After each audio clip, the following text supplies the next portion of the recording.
ಕಾರ್ಯಕ್ರಮಕ್ಕೆ ಸ್ವಾಗತ. ನಾನು ಅರ್ಚನಾ.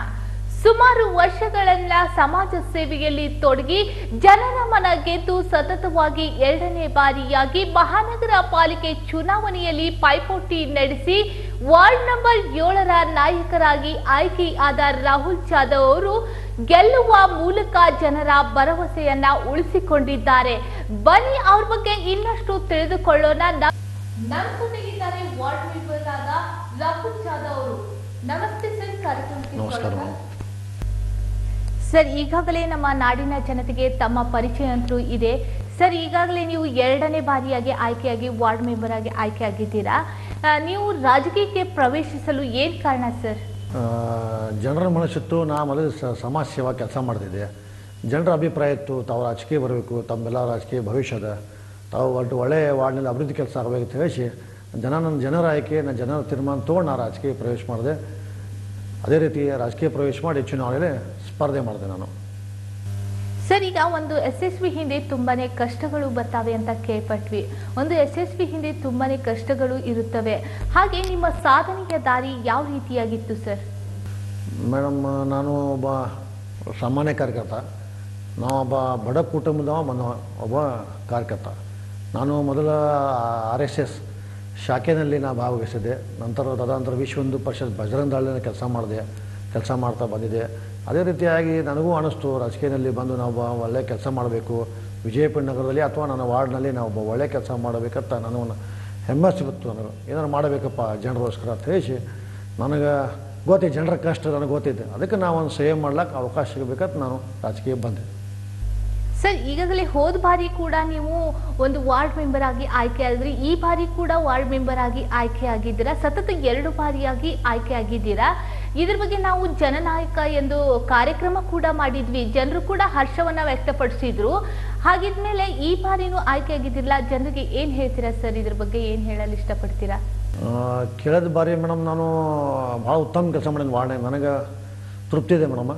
ಅದೇ ರೀತಿಯಾಗಿ ಈ ಬಾರಿ ನನಗೆ ವಾರ್ಡ್ ಡಿಲಿಮಿಟೇಷನ್ ಹೆಚ್ಚಾಗಿದ್ದು, ವಾರ್ಡ್ ಜನಸಂಖ್ಯೆ ಹೆಚ್ಚಾಗಿತ್ತು, ವಾರ್ಡ್ ವೋಟರ್ಸ್ನೂ ಹೆಚ್ಚಾಗಿದ್ದು, ವಾರ್ಡ್ ಪಾಪ್ಯುಲೇಷನು ಈ ಸಲ ಹೆಚ್ಚಾಗಿತ್ತು. ಅದಕ್ಕೆ ನನಗೂ ಒಂದು ಸ್ವಲ್ಪ ಟಾರ್ಗೆಟ್ ಇದ್ದಂಗೆ ಅನ್ಸತ್ತಿದೆ. ಯಾಕೋ ಇಲ್ಲಿ ವಾರ್ಡ್ ದೊಡ್ಡ ಬಂದರೂ ನನಗೆ ಸೇವೆ ಮಾಡ್ಲಿಕ್ಕೆ ಒಂದು ದೊಡ್ಡ ಅವಕಾಶಕ್ಕೆ ಐತಿ ಅಂತ ಹೇಳಿಸಿ ನಾವು ಒಂದು ಒಳ್ಳೆಯ ಕೆಲಸ ಮಾಡ್ಕೊತ ಈಗ ಯಾರು ಹೊಂಟೀನಿ. ಸೆಕೆಂಡ್ ಪೀರಿಯಡ್ RS ಬಂದರೂ ಕೂಡ ಕೆಲಸ ಮಾಡ್ತಾಯಿದ್ದೆ, ಪ್ರಾರಂಭ ಮಾಡ್ತಾಯಿದ್ದೀನಿ ನಾನು. ಸರ್, ಈಗ ಮಹಾನಗರ ಪಾಲಿಕೆಯಲ್ಲಿ ಸತತವಾಗಿ 2ನೇ ಬಾರಿಯಾಗಿ ಆಯ್ಕೆಯಾಗಿದ್ದೀರಾ. ಕಳೆದ ಬಾರಿಗಿಂತ ಈ ಬಾರಿ ಜನರ ಬೆಂಬಲ ಯಾವ ರೀತಿಯಾಗಿತ್ತು ಸರ್? ಹೋದ ಬಾರಿಗಿಂತ ಕೆಲ ಬಾರಿನ ಕೆಲಸ ಮಾಡಿದ್ದು ನನಗೆ ಜನರಿಗೆ ಗೊತ್ತಾಯ್ತು.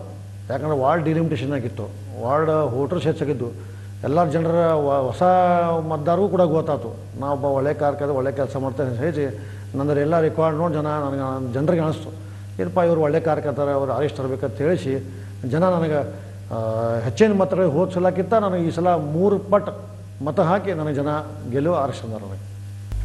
ಸರ್, ಈಗಾಗಲೇ ನಿಮ್ಮ ವಾರ್ಡ್ ಅಭಿವೃದ್ಧಿಯತ್ತ ಸಾಗಿದೆ. ಇನ್ನು ಹೆಚ್ಚಿನ ಅಭಿವೃದ್ಧಿಗಾಗಿ ಏನು ಮಾಡ್ಬೇಕು ಅನ್ಕೊಂಡಿದ್ದೀರಾ ಸರ್? ಇನ್ನೂ ನಾನು ಆಗ ಹೇಳಿದೆ, ವಾರ್ಡ್ ಡಿಲಿಮಿಟೇಷನ್ ಆಗಿದೆ, ಅಲ್ಲಿ ಭಾಳ ಡೆವಲಪ್ಮೆಂಟ್ ಆಗಿಲ್ಲ. ಕನಿಷ್ಠ ಅಲ್ಲಿ ಜನ ಹೇಳ್ತಿದ್ದಾರೆ 20-30 ವರ್ಷದಲ್ಲಿ ಹೊಸ ಡಿಲಿಮಿಟೇಷನ್ ಏರ್ ಆಗಿತ್ತಲ್ಲ, ಅಲ್ಲಿ ಭಾಳ ಡೆವಲಪ್ಮೆಂಟ್ ಆಗಿಲ್ಲ. ಈಗ ನನಗೊಂದು ಟಾರ್ಗೆಟ್, ನಾವು ಒಂದು ಟಾಸ್ಕ್ ತೊಗೊಂಡಿನಿ, ಇಷ್ಟು ಡೆವಲಪ್ಮೆಂಟ್ ಮಾಡಬೇಕಂತ. ಭಾಳಷ್ಟು ಡೆವಲಪ್ಮೆಂಟ್ ಆಗಿಲ್ಲ. ನನ್ನೊಂದು ಗುರಿ ಐತಿ, ನಾವು ಅಲ್ಲಿ ಡೆವಲಪ್ಮೆಂಟ್ ಮಾಡಿ ಒಳ್ಳೆಯ ಹೆಸರು ತೊಗೋಬೇಕು. ಸಾರ್ವಜನಿಕರಿಗೆ ಕುಡಿ ನೀರಿನ ರಸ್ತೆ, ವಿದ್ಯುತ್, ಬೀದಿ ದೀಪ ಹಾಗೂ ಶೌಚಾಲಯಗಳೇ ಹಾಗೂ ಇನ್ನಿತರ ಸರ್ಕಾರದಿಂದ ಬಂದಂಥ ಎಲ್ಲ ಸೌಲಭ್ಯಗಳು ಜನರಿಗೆ ಮುಟ್ಟಿಸೋವಸ್ಥ ನಂದು ಒಂದು ಪ್ರಾಮಾಣಿಕ ಕೆಲಸ ನಾನು ಮಾಡ್ತೀನಿ. ಸರ್, ಈಗ ಒಬ್ಬ ನಾಯಕನಾಗಲಿ ಯಾರೇ ಆಗಲಿ ಒಂದು ಸ್ಥಾನಕ್ಕೆ ನಾವು ಎತ್ತರ ಮಟ್ಟಿಗೆ ಬೆಳಿಬೇಕು ಅಂದರೆ ಅದ್ರ ಹಿಂದೆ ಯಾರಾದರೂ ಒಬ್ಬರು ಸ್ಫೂರ್ತಿ ಇರ್ತಾರೆ. ಹಾಗೆ ನಿಮ್ಮ ಜೀವನದಲ್ಲಿ ನಿಮಗೆ ಯಾರು ಸ್ಫೂರ್ತಿಯಾಗಿದ್ರು ಸರ್? ನನಗೆ ಕಾರ್ಯಕರ್ತರೇ ನನಗೆ ಸ್ಫೂರ್ತಿದಾಯಕ. ಯಾಕೆ ಹೇಳಬೇಕಂದ್ರೆ ನನಗೆ ಅನ್ಸ್ಮಟ್ಟಿಗೆ 1999 ಅಥವಾ 2002 ನಾವು ಬಜರಂಗ RSS ಒಬ್ಬ ಕಾರ್ಯಕರ್ತ ಇದೆ. ಶಾಖೆ ಮಾಡ್ತಿದ್ವಿ ನಾವು. ಅನಂತರ ವಿಶ್ವ ಹಿಂದೂ ಪರಿಷತ್ ಬಜರಂಗ ದಳ ಕೆಲಸ ಮಾಡ್ಕೋತ ನನಗೆ ಒಂದು ಸ್ಫೂರ್ತಿದಾಯಕ ಬತ್ತು, ಏನಾರು ಮಾಡಬೇಕಪ್ಪ ಜನರಿಗೋಸ್ಕರ ಅಂತ ಹೇಳಿ. ಆಮ್ಯಾಗ ನಾನು BJPನಲ್ಲೇ ಸಕ್ರಿಯವಾಗಿ ಭಾಗವಹಿಸಿ ಕೆಲಸ ಮಾಡ್ತಾ ಬಂದೆ. ನನಗೆ ವಿಜಯಪುರ ನಗರದ BJP ಯುವ ಮೋರ್ಚಾ ಅಧ್ಯಕ್ಷ ನನಗೆ ಸ್ಥಾನಮಾನ ಕೊಟ್ಟರು, ಕೆಲಸ ಮಾಡೋಕ್ಕೆ ಅವಕಾಶ ಕೊಟ್ಟರು. ಅಲ್ಲಿಂದ ನನ್ನ ರಾಜಕೀಯ ಪ್ರವೇಶದಿಂದ ಚಾಲು ಆಗ್ತದೆ. ಸರ್, ಈಗ ಒಬ್ಬ ವಾರ್ಡ್ ಮೆಂಬರ್ ಹೀಗೆ ಇರಬೇಕು ಅಂತ ಹಲವಾರು ಕ್ವಾಲಿಟೀಸ್ಗಳಿರ್ತವೆ. ಹೀಗೆ ಇರಬೇಕು, ಹೀಗೆ ನಡ್ಕೋಬೇಕು ಅಂತ ಹೇಳಿ ನಿಮ್ಮ ಪ್ರಕಾರ ಒಬ್ಬ ವಾರ್ಡ್ ಮೆಂಬರ್ ಯಾವ ರೀತಿಯಾಗಿರ್ಬೇಕು ಸರ್? ನಾವೊಬ್ಬ ವಾರ್ಡ್ ಮೆಂಬರ್ ಅಂತ ನಾ ಜನರ ಬಳಿ ಹೋಗಂಗಿಲ್ಲ. ಒಬ್ಬ ಸಾಮಾನ್ಯ ಕಾರ್ಯಕರ್ತ ಜನರ ಬಳಿ ಹೋಗ್ತೀನಿ ನಾ. ವಾರ್ಡ್ ಮೆಂಬರ್ ಅಂದ್ರೆ ನಾವು ಬರೀ ಮೆಂಬರ್ ಆಗಿ ಬರೀ ಗಾಡಿ ತಿರುಗಿ ಆಗಂಗಿಲ್ಲ. ಜನರ ಬಳಿ ಹೋಗ್ಬೇಕು. ಎದ್ದು ಕೂಡ ಏನು ಸಮಸ್ಯೆ, ಜನರದ್ದು ಏನು ಸಮಸ್ಯೆ, ಏನು ನಿಮ್ಮೇನು ಸಮಸ್ಯೆ, ಬೆಳಗ್ಗೆ ನೀರು ಬರ್ತಾಯಿಲ್ಲ, ಕಸದ ಗಾಡಿ ಬರ್ತಾಯಿಲ್ಲ, ವಿದ್ಯುತ್ ಉಪಯೋಗ ಇಲ್ಲ, ಜನರಿಗೆ ಕೇಳಬೇಕು ನಾವು. ಮತ್ತು ಯಾವುದೇ ಜನ ನನಗೆ ಫೋನ್ ಮಾಡಿದ್ರೆ ನಾನು ಫೋನ್ ರೆಸ್ಪಾನ್ಸ್ ಮಾಡೋಂಗಿಲ್ಲ. ಕಡ್ಡಾಯವಾಗಿ ಫೋನ್ ರಿಸೀವ್ ಮಾಡ್ತೀನಿ ನಾನು. ಏನೇ ಸಮಸ್ಯೆ ಇದ್ದರೂ ನಿರಂತರವಾಗಿ ಏನೇ ಅಧಿಕಾರಿಗಳಿಗೂ ಮಾತಾಡಿ ಅವ್ರ ಜನರ ಸಮಸ್ಯೆನ ಬಗೆಹರಿಸಿ. ಸರ್, ಸರ್ಕಾರದಿಂದ ಬರುವಂತಹ ಸ್ಕೀಮ್ಗಳಲ್ಲಿ ಜನರಿಗೆ ಯಾವ ರೀತಿಯಾದ ಸೌಲಭ್ಯಗಳನ್ನು ಮಾಡಿಕೊಟ್ಟಿದ್ದೀರಾ ಸರ್ ತಾವು? ಈಗಾಗಲೇ ನಾನು ಕೆಳದ ಬಾರ ಅವಧಿಯಲ್ಲಿ ಕೂಡ ಸಾಕಷ್ಟು ಸರ್ಕಾರದಿಂದ ಬಂದಂಥ ಸೌಲಭ್ಯಗಳು, ಈಗಾಗಲೇ ಕೇಂದ್ರ ಸರ್ಕಾರದಿಂದ ಬಂದಂಥ ನಮ್ಮ ಕಾರ್ಪೊರೇಷನ್ ಏನು ಕೇಂದ್ರ ಸರ್ಕಾರ ಫಂಡ್ ಬರ್ತೈತಿ, ಬಡ ಕುಟುಂಬಗಳಿಗೆ ಗ್ಯಾಸ್ ವಿತರಣೆ. ಕೆಲವು ಮನೆಗೆ ಗ್ಯಾಸೇ ಇದ್ದಿದ್ದಿಲ್ಲ. ನಮ್ಮ ಮೋದಿ ಸರ್ಕಾರ ಬರೋಣ, ನರೇಂದ್ರ ಮೋದಿಯವರ ಸರ್ಕಾರ ಬರೋಣ, ಮತ್ತು ನಾ ಕಾರ್ಪೊರೇಟ್ ಮಹಾನಗರ ಪಾಲಿಕೆ ಆರಿಸ್ಬೋಣ, ಸಾಕಷ್ಟು ಜನರಿಗೆ ನಾ ಗ್ಯಾಸ್ಗಳು ಕೊಟ್ಟೀನಿ ರೀ. ಮತ್ತು SC/ST ಲೋನ್ ಸೌಲಭ್ಯಗಳು, ಸಬ್ಸಿಡಿ ಲೋನ್ ಕೂಡ ಮಾಡಿಕೊಟ್ಟಿನಿ ನಾನು.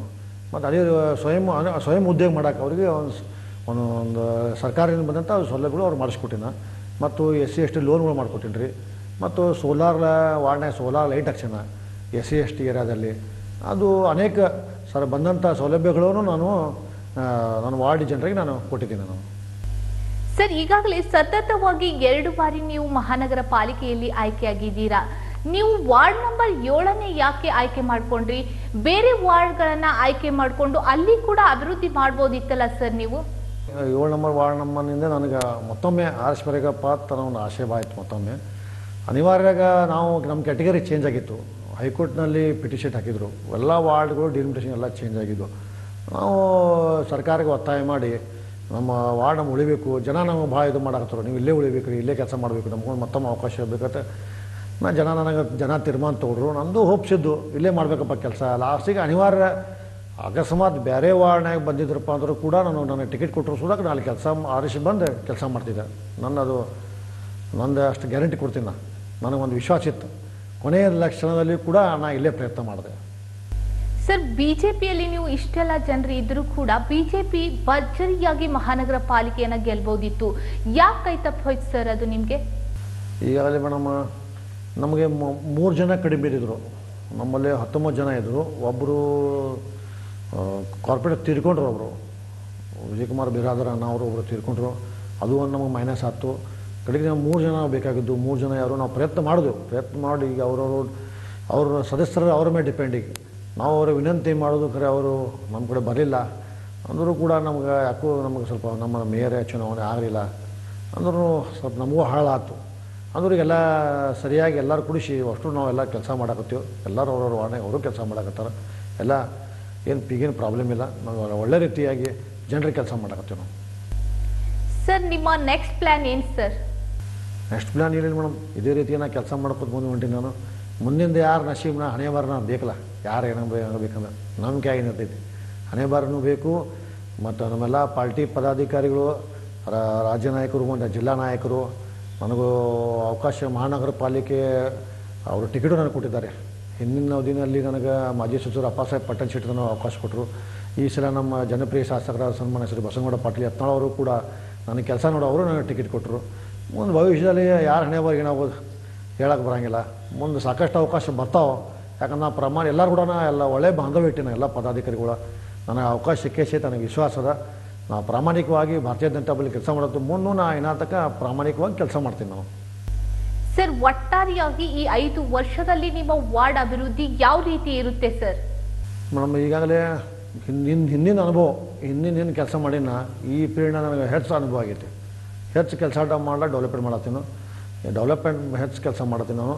ಯಾಕಂದ್ರೆ ನನಗೂ ಒಂದು ಏನಪ್ಪ ಜನ ನಮಗಿಟ್ಟೆಲ್ಲ ಕಷ್ಟಪಟ್ಟು ಪ್ರಾಮಾಣಿಕ ಹಗಲರ ಹತ್ರ ಕೂಡಿಸಿ ಕಾರ್ಯಕರ್ತರು ನನಗೆ ಗೆಲ್ಲಿಸ್ಕೊಟ್ಟಾರ. ಅದಕ್ಕೆ ನಾನು ಕೂಡ ಪ್ರಾಮಾಣಿಕ ಪ್ರಯತ್ನ ಮಾಡಕತ್ತೀನಿ ನಾನು. ಇನ್ನು ಮುಂದೂ ಮಾಡ್ತೀನಿ, ಬಿಡಂಗಿಲ್ಲ. ಟೋಟಲಿ ವಾರ್ಡ್ ಒಂದು ಮಾದರಿ, ವಿಜಯಪುರ ನಗರದಲ್ಲಿ ಒಂದು ಮಾದರಿ ವಾರ್ಡ್ ಮಾಡಬೇಕಂತ ನಾ ಪ್ರಯತ್ನ ಮಾಡ್ಲಾಕತ್ತೀನಿ. ಪ್ರಯತ್ನ ನಡೆದಿದೆ, ಹಾಗೇ ಆಗ್ತೈತಿ.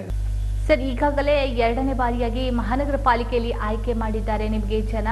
ಇದ್ರ ಬಗ್ಗೆ ಜನರಿಗೆ ಏನು ಹೇಳಲು ಇಷ್ಟಪಡ್ತೀರಾ ಸರ್ ನೀವು? ಆಯ್ಕೆ ಮಾಡಿ ಜನರಿಗೆ ನಾನು ತುಂಬ ಹೃದಯದಿಂದ ನಾನು ಅಭಿನಂದನೆ ಸಲ್ಲಿಸ್ತೇನೆ. ಯಾಕಂದ್ರೆ ಅವರೇ ನನಗೆ ಆದೇಶ ಕೊಟ್ಟಾರ ಅಂದ್ರೆ ನನಗೊಂದು ರಾಜಕೀಯ ಮುಂದಿನ ನಡೆ ನನಗೆ ಜನ ಕೊಟ್ಟಿದ್ದಾರೆ. ಮುಂದೆ ವಿಜಯಪುರ ನಗರದಾಗಲಿ ಜಿಲ್ಲೆಯೊಳಗಲಿ ನನಗೆ ಈ ವಿಶ್ವಾಸದ ಜನರ ಆಶೀರ್ವಾದ ನನಗೆ ಇದೇ ಇರ್ತದೆ. ನನಗೂ ಒಂದು ದೊಡ್ಡ ಉದ್ದೇಶ ಇರ್ತೈತಿ ಮುಂದೆ ಬರುವಂಥ ದಿನಗಳಲ್ಲಿ. ಯಾಕಂದ್ರೆ ಪ್ರಾಮಾಣಿಕ ಸೇವೆ ಮಾಡೋದು ಎಲ್ಲೂ ವ್ಯರ್ಥ ಆಗಂಗಿಲ್ಲ. ನಾ ಭಾಳ ಪ್ರಾಮಾಣಿಕ BJPನಾಗ ಕೆಲಸ ಮಾಡಿ ಈಗಲೂ ಕೆಲಸ ಮಾಡತ್ತೀನಿ. ನಾನು ಯಾವುದೇ ಪದಾಧಿಕಾರಿ ಇರಲಿ ಬಿಡಿ ಇರ್ಲಿಕ್ಕಂದ್ರೂ ಕೆಲಸ ಮಾಡ್ತೀನಿ, ಇದ್ರೂ ಕೆಲಸ ಮಾಡ್ತೀನಿ. ನನಗೆ ವಿಶ್ವಾಸ ಅದ ಮುಂದಿನ ದಿನಮಾನಗಳಲ್ಲಿ ನರೇಂದ್ರ ಮೋದಿಯವರ ಪ್ರಧಾನಮಂತ್ರಿಯವರ ನೇತೃತ್ವದಲ್ಲಿ ನಾವು ಒಳ್ಳೆಯ ಕಾರ್ಯಕರ್ತ ಆಗಿ ಮುಂದೆ ಬೆಳಿತೀನಿ ಅಂತ ವಿಶ್ವಾಸ ಅದ ಎಲ್ಲರ ಸರ್ಕಾರ ಜೊತೆಯಲ್ಲಿ. ನಾ ಯಾವುದೇ ಕೆಲಸ ಇದ್ದರೂ ಪ್ರಾಮಾಣಿಕ ಪ್ರಯತ್ನ ಕೆಲಸ ಮಾಡ್ತೀನಿ. ರಾತ್ರಿ 12 ಆಗಲಿ 1 ಆಗಲಿ ಆಲ್ವೇಸ್ ಎನಿ ಟೈಮ್ ಅವ್ರು ಕಾಲ್ ಮಾಡಲಿ. ಏನೇನು ನೀರಿನ ಸಮಸ್ಯೆ ಇರಲಿ, ವಿದ್ಯುತ್ ಸಮಸ್ಯೆ ಇರಲಿ, ಯಾವುದಾದ್ರು ಬಡವ್ರು ಪೆನ್ಷನ್ ಇರಲಿ, ಯುಜುಡಿ ಕೆಲಸ ಇರಲಿ, ಯಾವ ಬೇಕಾದ ಸಮಸ್ಯೆ ನನಗೆ ಕರೆ ಮಾಡಲಿ. ನಾ ಜನರ ಜೊತೆ ಯಾವತ್ತೂ ಸ್ಪಂದಿಸ್ತೀನಿ, ಯಾವತ್ತೂ ಇಲ್ಲ ಅನ್ನಂಗಿಲ್ಲ. ಯಾವುದೇ ಒಬ್ಬ ಪ್ರಾಮಾಣಿಕ ಮೆಂಬರ್ ಏನು ಕಾರ್ಪೊರೇಟರ್ ಏನದು ನಾ ಜನರಿಗೆ ನಾ ತೋರಿಸ್ಕೊಡುವಂಗೆ ಕೆಲಸ ಮಾಡ್ತೀನಿ ಮತ್ತು ಪ್ರಾಮಾಣಿಕವಾಗಿ ಅಭಿವೃದ್ಧಿ ಕೆಲಸ ಮಾಡ್ತೀನಿ ಅಂತ ಹೇಳಿ ಎರಡು ಮಾತು. ಬಿಡುವಿಲ್ಲದ ಸಮಯದಲ್ಲಿ ಬಿಡು ಮಾಡಿಕೊಂಡು ನಮ್ಮೊಂದಿಗೆ ಬಂದು ತಮ್ಮ ಅನಿಸಿಕೆಯನ್ನ ಹಂಚಿಕೊಂಡ ವಾರ್ಡ್ ಮೆಂಬರ್ ಆದ ರಾಹುಲ್ ಜಾಧವ್ ಅವರಿಗೆ ಧನ್ಯವಾದಗಳು. ಪ್ರಥಮ ಬಾರಿಗೆ ನಾ ಸ್ಟುಡಿಯೋಗೆ ಬಂದು ನನ್ನ ಐ ನ್ಯೂಸ್ ಸ್ಟುಡಿಯೋಗೆ ಬಂದು ನಾನು ಐ ನ್ಯೂಸ್ದವರೆಗೆ ಹೃದಯ ತುಂಬ ಧನ್ಯವಾದಗಳು ಅರ್ಪಿಸ್ತೀನಿ. ಯಾಕಂದ್ರೆ ನಾನು ಮಾಧ್ಯಮದವರು ನಾವೊಬ್ಬ ರಾಜಕೀಯ ಬೆಳೀಲ ಕಾರಣ ಕೂಡ ಮಾಧ್ಯಮದವರು ಒಬ್ಬರು ಕಾರ್ಯನಿರ್ವಹಿಸಿದ್ದಾರೆ. ಅದೇ ರೀತಿಯಾಗಿ ಐ ನ್ಯೂಸ್ದವರಿಗೆ ಹೃದಯ ತುಂಬ ಧನ್ಯವಾದಗಳನ್ನು ಅರ್ಪಿಸ್ತಾ ಇದ್ದೇನೆ. ಧನ್ಯವಾದ. ನೋಡಿದ್ರಲ್ಲ ವೀಕ್ಷಕರೇ, ವಾರ್ಡ್ ನಂಬರ್ 7ರ ರಾಹುಲ್ ಜಾಧವ್ ಅವರು ತಮ್ಮ ಅನಿಸಿಕೆಯನ್ನ ನಿಮ್ಮೊಂದಿಗೆ ಹಂಚಿಕೊಂಡ್ರು.